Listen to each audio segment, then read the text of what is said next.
નમસ્કાર દોસ્તો, આપ સૌનું વિદ્મન એકેડમીમાં હાર્દિક સ્વાગત છે. આજની તારીખ છે 25 જૂન 2024.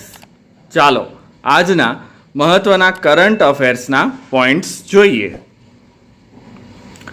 2020 વર્લ્ડ કપમાં સતત 2 હેટ્રિક લેનાર દુનિયાનો પ્રથમ બોલર કોણ છે? તો તે છે પેટ કમિન્સ, કે જેઓ ઓસ્ટ્રેલિયાના છે. તેમણે પહેલી હેટ્રિક બાંગ્લાદેશ સામે તથા બીજી હેટ્રિક અફઘાનિસ્તાન સામે લીધેલી છે.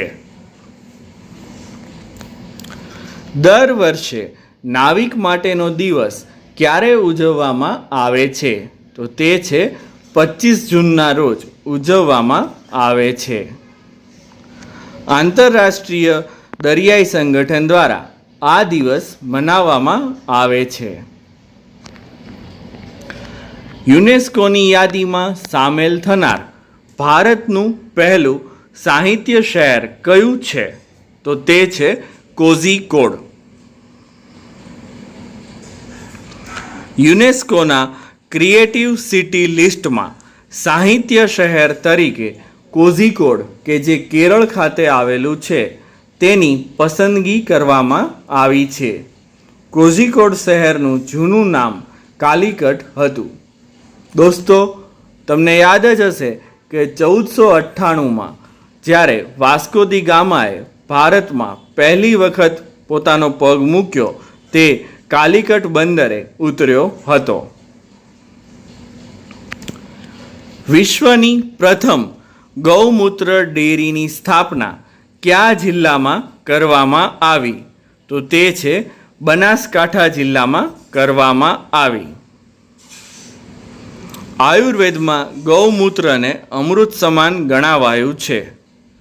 ધેનુ પ્રસાદ એગ્રોવત નામનો પ્લાન્ટ 7 વર્ષ પહેલાં શ્યામ પુરોહિતે સ્થાપ્યો હતો અને તે પછી ધીમે ધીમે તેનું ડેવલપમેન્ટ થઈ અને તેમાંથી ગૌમૂત્ર ડેરીની સ્થાપના કરવામાં આવી. તાજેતરમાં ઇસરોએ રીયુઝેબલ લોન્ચિંગ વ્હીકલ પુષ્પકનું છેલ્લી વાર સફળતાપૂર્વક પરીક્ષણ ક્યાં કર્યું? તો તે છે ચિત્રદુર્ગ ખાતે પરીક્ષણ કરેલું. પુષ્પકને હવામાં ચિનુક હેલિકોપ્ટર દ્વારા લોન્ચ કરવામાં આવેલું અને તે ઓટોમેટિકલી પછી લેન્ડિંગ ઉતરાણ એણે ચિત્રદુર્ગ, કે જે કર્ણાટકમાં આવેલું છે, ત્યાં રનવે ઉપર કરેલું.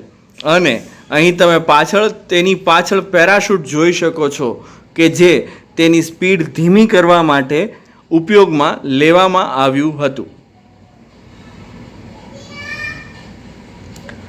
ભારત દ્વારા કયા દેશના નાગરિકો માટે ઈ-મેડિકલ વિઝાની સુવિધા શરૂ કરવામાં આવશે? તો તે છે બાંગ્લાદેશના નાગરિકો માટે. અહીં તમે જોઈ શકો છો કે બાંગ્લાદેશના પીએમ એ ભારતના પીએમ જોડે મીટિંગ કરેલી છે અને તેમાં તેમણે આ ડિસિઝન લેવામાં આવેલું. આપણા પ્રધાનમંત્રી દ્વારા આ પ્રકારની જાહેરાત કરવામાં આવી છે અને પીએમ મોદીએ ઉલ્લેખ કર્યો કે ભારત અને બાંગ્લાદેશે ભારતીય રૂપિયામાં વેપાર શરૂ કરેલો છે. તો આ એક સારું પગલું ગણી શકાય. 3 નવા ફોજદારી કાયદા એટલે કે ભારતીય ન્યાય સંહિતા, ભારતીય નાગરિક સુરક્ષા સંહિતા અને ભારતીય પુરાવા અધિનિયમ ક્યારથી અમલમાં આવશે? તો તે છે 1 જુલાઈ 2024થી. એકચ્યુઅલી આ બિલ જે છે એ 2023માં સંસદમાં તેનો ખરડો પસાર કરવામાં આવેલો હતો. આ કાયદાઓ જૂના કાયદાઓ Indian penal code 1860, code of criminal procedure એટલે કે CRPC 1973 અને ઇન્ડિયન એવિડન્સ એક્ટ 1872ના સ્થાને લાગુ કરવામાં આવનાર છે. ભારતીય ન્યાય સંહિતામાં આઈપીસી એટલે કે ઇન્ડિયન પિનલ કોડમાં 511 કલમોના સ્થાને નવો જે કાયદો આવી રહ્યો છે તેમાં 358 કલમો હશે અને બિલમાં કુલ 20 નવા ગુના ઉમેરવામાં આવ્યા છે અને 19 કલમો દૂર કરવામાં આવી છે. તદુપરાંત 6 ગુનાઓ માટે સામુદાયિક દંડ પણ રજૂ કરવામાં આવેલો છે. પછી કોડ ઓફ ક્રિમિનલ પ્રોસિજર એટલે કે CRPC 1973માં રહેલ 484 કલમના બદલે ભારતીય સુરક્ષા સંહિતામાં 531 કલમો હશે. તેમાં 9 નવા વિભાગો તેમજ 39 નવા પેટા વિભાગો ઉમેરવામાં આવ્યા છે અને કુલ 14 કલમો દૂર કરવામાં આવી છે. ભારતીય પુરાવા અધિનિયમમાં મૂળ 167 જોગવાઈઓને બદલે કુલ 170 જોગવાઈઓ હશે. તેમાં 2 નવી જોગવાઈઓ અને 6 પેટા જોગવાઈઓ ઉમેરવામાં આવી છે અને 6 જોગવાઈઓ દૂર કરવામાં આવી છે.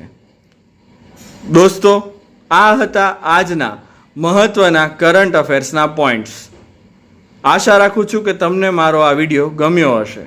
જો વિડીયો ગમ્યો હોય તો તેને લાઈક કરો અને તમારા મિત્રોને શેર કરો.